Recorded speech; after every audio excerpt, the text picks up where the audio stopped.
የጧቱ ወንሽት ይል እንደ ጀግና ስራርቶሽ አልነበረም? የአረብኛ ዘራሽ እንዴ? እዚህ ምን ትሰራለሽ?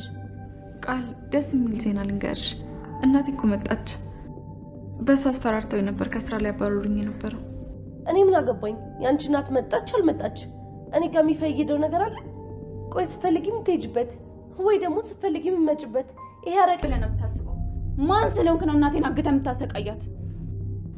ብሌን ተረጋጊ እንጂ ቁጭ ብለን እናውራ። አልረጋጋም። ንገረኝ፣ ምን አባ ፈልገህ ነው እናቴን ያገትካት? ስለምትይው ነገር ምንም የማውቀው ነገር የለም። ስሜን እያጠፋች ነው። ትሰሚያለሽ? ምንም ለማታመጪ ነገር ዝም ብለሽ አትንጣጪ እሺ? እና ተንጣጣው አይደል? ለነገሩ ከመጮ ውጪ ምንም አታመጪ። ደግሞ እንዴት ነው የሚያደርግሽ? ከየት ያመጣሽው ድፍረት ነው? ትሰማለህ በኃይሉ፣ ለሰላም ቃል ያንቺ ልጅ አይደለችም ብዬ እነግራታለሁ። ከቃል ጋር ተመሳጥራችሁ በተደጋጋሚ በመርዝ ልትገሏት እንደነበር እነግራታለሁ። ስትታይ ሰው ትመስላለህ፣ ግን የገዛ እህትህን ለመግደል የምታቀድ ተራ ሰው ነህ። እሺ ልጇ ያልሆነችን ሴት አምጥተህ ልጅሽ ናት ብለህ ሰጣት። ትሰማኛለህ? ከዚህ በኋላ እኔም ቤተሰቦችን ማጠገብ እንዳትደርስ።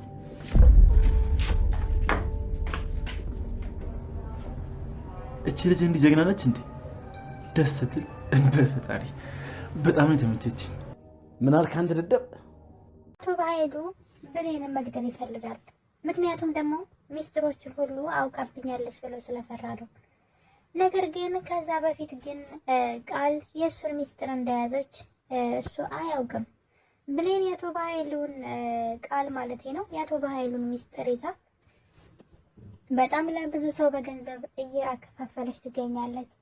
እሱን የሚጥል መረጃ ለሰዎች እየሰጠች ነበር። እንዳየናት ከሆነ እንግዲህ እና በርከት ያለ ገንዘብ ፈልጋለሁ እያለች ገንዘብ ስትቀበላቸው እንደውም አንዱ ሰውዬ ላኪልኝ ካላት በኋላ በመጨረሻ ግን እንደውም ተይው አንቺ ለባህሉ ያልታመንሽ ያኔ ልትታመኛችም ታይው አልፈልግም ብሎ እንደውም ሲላት ነበርና በዚህ መጠን እንግዲህ ሰላም ቤት ውስጥ ሆና ምንድነው ይሄ ገንዘብ ወዳድነቷ በጣም ጨምሯል።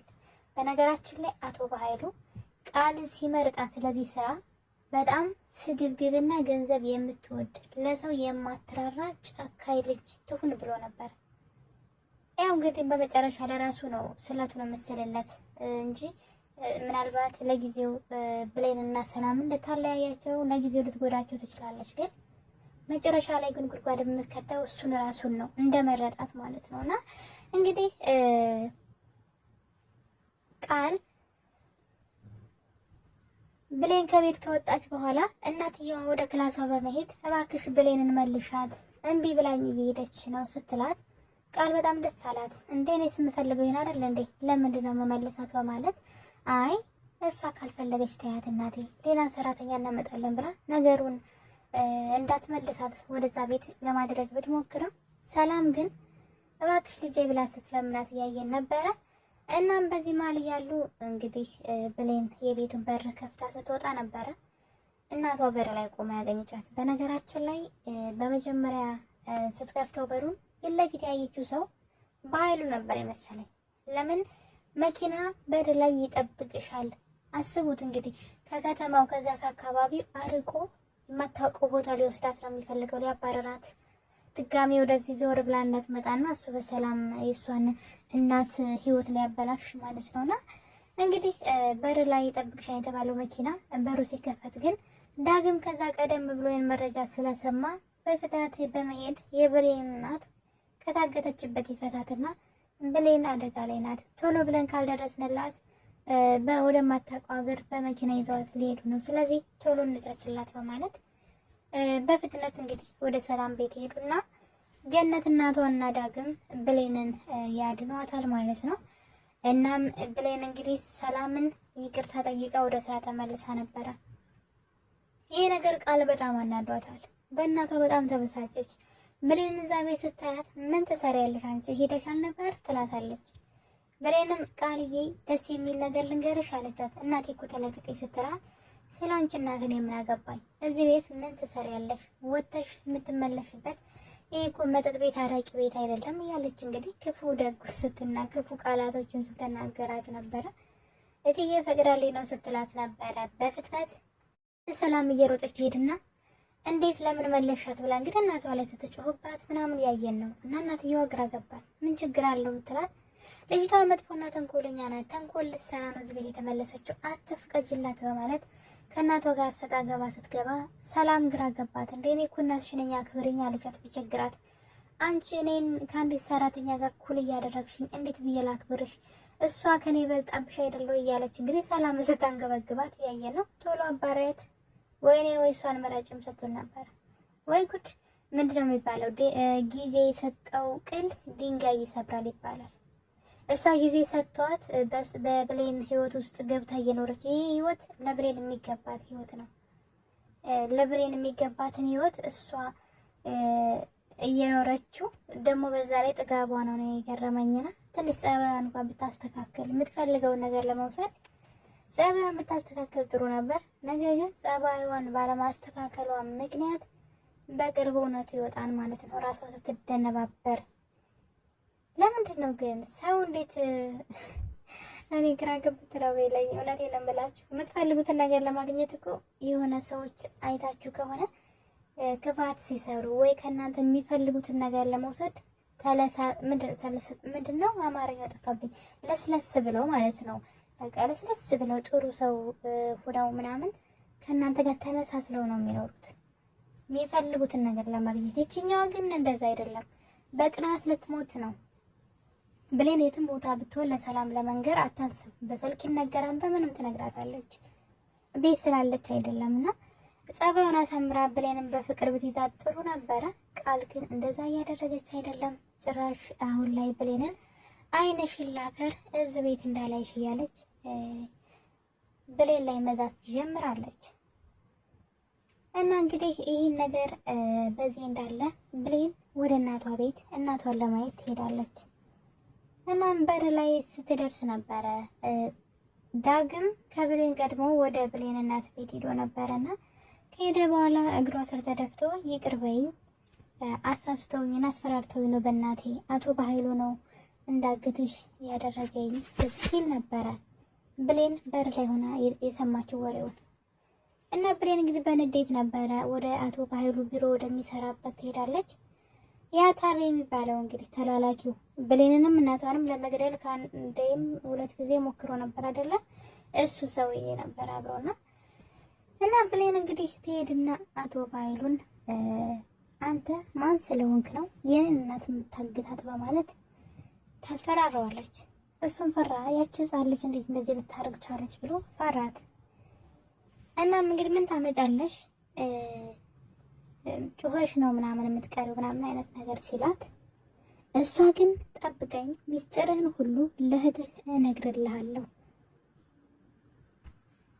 ቃል የሰላም ልጅ እንዳልሆነች ነግሬ ጉድህን አወጣዋለሁ፣ አንተ ባለጌ አይደለም ለኔ ለግዛት የማትሆን ጨካኝ ነህ በማለት እንግዲህ ብሌን የአቶ በኃይሉን ሚስጥር እንዳወቀችና በዛም እንደምታስፈራራው ድጋሚ ከኔና ከቤተሰቦች አጠገብ ከደረስክ ወዮልህ፣ ይህን ሚስጥር ለሰላም እነግራታለሁ ብላ እንግዲህ አቶ በኃይሉን ስታስፈራራው እያየን ነበረ። አቶ በኃይሉ ይደነግጥና ወዲያው ቃል ጋር ደውሎ ብሌን ወደ ቤት እየመጣች ነው፣ እናም እንግዲህ አንቺ የሰላም ልጅ አለመሆንሽን ልትነግራት ነው፣ እናም እራስሽን አዘጋጅ አስቁሜት አይነት ነገር ይላታል ማለት ነው። ብሌን ወደ ሰላም ቤት ስትሄድ ሰላም ቤት አልነበረችም። እናም ብሌን ስልክ መደወል ትጀምራለች። ቃል ስልኩን ትነጥቃትና ምን ሆነሽ ነው? ለምንድን ነው እናቴ የምትደውይላት? ለስራ እኮ ነው ሄደችው እያለች መጮህ ብትጀምርም እናቴ ስትል ነበር። እናትሽ አይደለችም ውሸታ መጠርባሪ በማለት እናትሽን እፈልጋታለሁ ብላ እንግዲህ ሰላምን ደውላ በፍጥነት ሰላም ወደ እነሱ እንድትመጣ ስትጠይቃት ያየን ነበረ። እንግዲህ በመጨረሻ ሰላም ወደ ቤት ትመጣለች ማለት ነው። ብሌን እያለቀሰች ነበረ። እውነት ለመናገር ከሆነ ብሌን ቃል ያንቺ ልጅ አይደለችም የሚለውን ነገር መናገር አትፈልግም። ምክንያቱም ደግሞ እሱን ተናገረች ማለት ከዚህ በኋላ በኃይሉን የምታስፈራራበት ምንም አይነት ሚስጥር አይኖራትም ማለት ነው። ስለዚህ እሱን ሳይሆን መናገር የፈለገችው አቶ በኃይሉ እናቷን እንዳገተባት ነው። እና እንግዲህ ሰላም ትመጣለች እንደጠራቻት ማለት ነው። ከመጣች በኋላ ልታወራ ስትል ቃል በመሀል እየገባች እንዳታወራ ስትከለክላት በተደጋጋሚ ሰላም ታያለች። ሰላም ግራ ገባት። ለምንድን ነው እያወራው በመሀል የምትገቢው? በመጀመሪያ ቃል እናቷ ሰላም ወደ ቤት ስትገባ ከተቀመጠችበት ብድግ በማለት በፍርሃት ትደነባበር ነበር እና ሰላም ግራ ገብቷት ልጅ ቃል ምን ሆነች ነው ስትላት እውነት እሱን የምትናገር ስለመሰላት ነበረ። ብሌን ግን እንደዛ አታደርግም። ምክንያቱም ይሄ መረጃ ለእሷ በጣም ትልቅ መረጃ ነው። እናቷን የምትጠብቅበት አቶ በኃይሉን ደግሞ የምታስፈራራበት መረጃ ነው። ስለዚህ ቀድማ መናገር የለባትም ብዬ አስባለሁ። ሰላም ግን እሷን እያወራቻት እያለ ነበረ ቃል አቶ በኃይሉ ጋር ተደውልና ሰላም ወደ ቤት እንደመጣችና ብሌን እውነቱን ልትነግራት እንደሆነ ትነግረዋለች። አቶ በኃይሉ በፍጥነት ሰላም ጋር ስልክ ይደውልና እሱ ሳይሆን ሌላ ሰው እንዲደውልለት ያደርግና ወንድምሽ አደጋ ደርሶበታል የሚል መረጃ ይደርሳታል።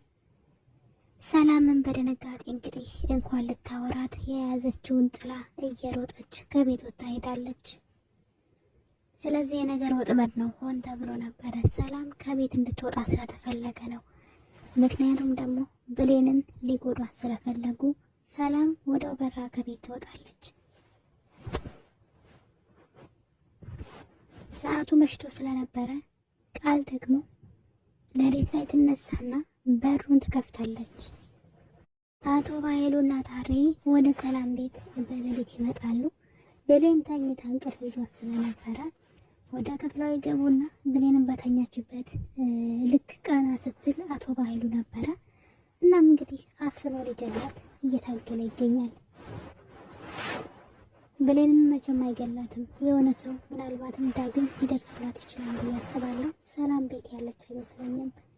እና እንግዲህ የድፍረቱ ድፍረት ልጅቷን ለመግደልም ደግሞ በቅቷል ማለት ነው። አቶ በኃይሉ ሚስጥሩን ስላወቀችበት። በነገራችን ላይ አቶ በኃይሉ ብሌን አንድ ትልቅ መረጃ አላት ስለ ቃል ማለት ነው። ቃል አቶ በኃይሉን እንደከዳቸው ብትነግረው መልካም ነው ብዬ እላለሁ። ምክንያቱም ቃል ለራሷ ነው ሁሉን ነገር እያመቻቸች ያለችው ብዬ አስባለሁ።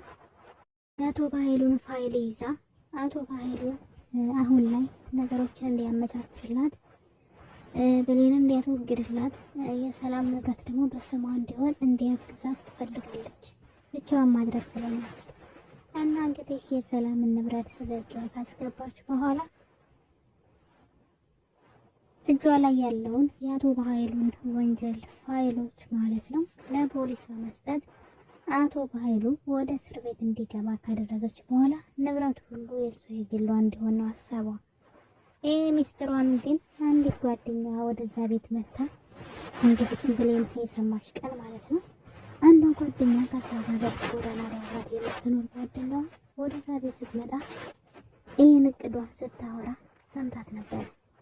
ነገር ግን በመጨረሻ ጓደኛዋ ጋር ሲጣሉ ወይም ደግሞ ከቤት እንድትወጣላት ታስወጣት ጓደኛዋ የሆነ ነገር አለች። በቀጣይ ጠብቂ፣ ሚስጥርሽን እንዳወቅኩ ያላወቅሽ መሰለኝ። በቀጣይ ስመጣ ሚስጥርሽን ላፈነዳው ነው የምመጣው ያለች ነው። እንግዲህ ብሌን እሷ የእሷ ልጅ እንደሆነች ባታውቅ እንኳን ሚስጥሩን ብትሰማ ላትናገር ትችላለች። የቃል ጓደኛ ግን ይህን ሚስጥር ለሰላም የሆነ ጊዜ መታ መናገሯ የማይቀር ነው። እኔ ግራ የገባኝ ግን የብሌንና የእናቷ ነገር ነው። ዳግም እናቱ ቤት በተደጋጋሚ እየሄደ ነው። ገነትን በተደጋጋሚ እያገኛት ነው። ምን ዋጋ አለው ግን እናቱ እንደሆነች እንኳን ማወቅ አልቻለም። ትንሽ እንኳን ቢጠረጥር ነገሩ ሁሉ እኮ ተገጣጥሟል። እናቱን የሚያስፈራራው ወይም ደግሞ እናትህን እገላታለሁ እያለ የሚለው ሰው የብሌን አሳዳጊም እገላታለሁ የሚል ሰው እንደሆነ እሱም ደግሞ ከአቶ ባይሉ ጋር የተያያዘ ጉዳይ እንደሆነ ማወቅ ነበረበት። ለምን እንዳልጠረጠረ አላውቅም፣ ግን እናቱ ቤት በተደጋጋሚ እየሄደ ነው። እንግዲህ እንዴት እውነቱን ሊያውቅ እንደሚችል ባላውቅም ማለት ነው። ነገር ግን እጁ ላይ ያለውን ፋይል ተጠቅሞ አቶ ባይሉንና ታሬን ማስፈራራት ይችላል። አቶ ባይሉ ያን ፋይል ይዤብሃለሁ፣ ለፖሊስ ሰጥብሃለሁ፣ ስለዚህ እናቴ የት እንዳለች ንገረኝ፣ ከእናቴ ጋር አገናኘኝ ብለው ቢያፋጥጠው መልካም ነው ላለሁ። ግን እንደዛ እያደረገ አይደለም። ጭራሽ የገዛ እናቱን ለማያውቃት ሴት ማለት እናቱ ማን እንደሆነች አያውቅም። ነገር ግን እናትን እንደዚህ ያደርግብሃለሁ ስለተባለ ብቻ የብሌን አሳዳጊ አግቷል። ስለዚህ የሚያሳየው በጣም ራስ ወዳድነቱን ነው ማለት ነው። እና እንግዲህ አሁን ላይ ነገሮች ሁሉ ከቁጥጥሮች እየሆኑ ይገኛሉ። ምናልባትም ብለን የሆነ ሰው ካልደረሰላት ልትጎዳ ትችላለች። ሁለቱም ሆነው ነበር ወደ ክራቸው። እናም እንግዲህ እሷን ገሎ ሚስጥሩን ለመደበቅ ቢሞክርም ግን ሚስጥሩ የእሱ የፍላሹ ሚስጥር ቃል ጋለ። ስለዚህ እሱም ጉድጓድ ገቢ ነው ማለት ነው። እና የንግድ ቤተሰቦች እንግዲህ አደራ ድራማ ክፍል 13 ነው። አቶ ባይሉ ብለን